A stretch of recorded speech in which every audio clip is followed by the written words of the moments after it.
SP, nasa motion to dismiss pa rin ako. Kung may tumayo pong senator judge again, and then mag-motion to dismiss, di ba po kaya nyo pinag-usapan nyo nung last session nyo para sabi nyo, sir, ngayon pa lang maayos nyo na, hindi na tumaulit pagdating ng trial. So kung meron ulit, sir, hindi pwedeng pagbawalan. Parehong ground ba o magkaiba?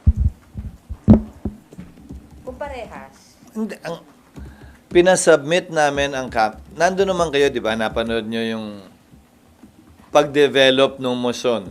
Hindi ba? Nagsimula sa motion to dismiss, napunta sa remand, napunta sa return without dismissing nor terminating. Hindi ba? Tapos sinabi, hiniling na mag-submit ng compliance na hindi sila lumabag dun sa 1-year ban. Dahil sabi, di ba, sa floor, kung naalala ko ni Senator Win, kailangan natin pakinggan yung camera dyan, mag-submit sila ng ebidensya na hindi sila lumabag. So, kailangan mapakinggan sila bago pagbotohan to. So, yun yung kinalabasan ng motion, hindi ba? Hiniling ang camera na ipaliwanag yun. So, kung ang tanong mo sa akin ay ano mangyayari, hindi ko alam. Depende kung merong kontento at hindi kontento dun sa compliance ng camera. So pwede pa rin talagang i-discuss yung motion to dismiss, even if na-discuss nyo na Remand siya. yung pinag-uusapan na. Again, remand yung pinag-uusapan, hindi pinag-uusapan yung motion to dismiss. Hindi pinagbotohan yung motion to dismiss.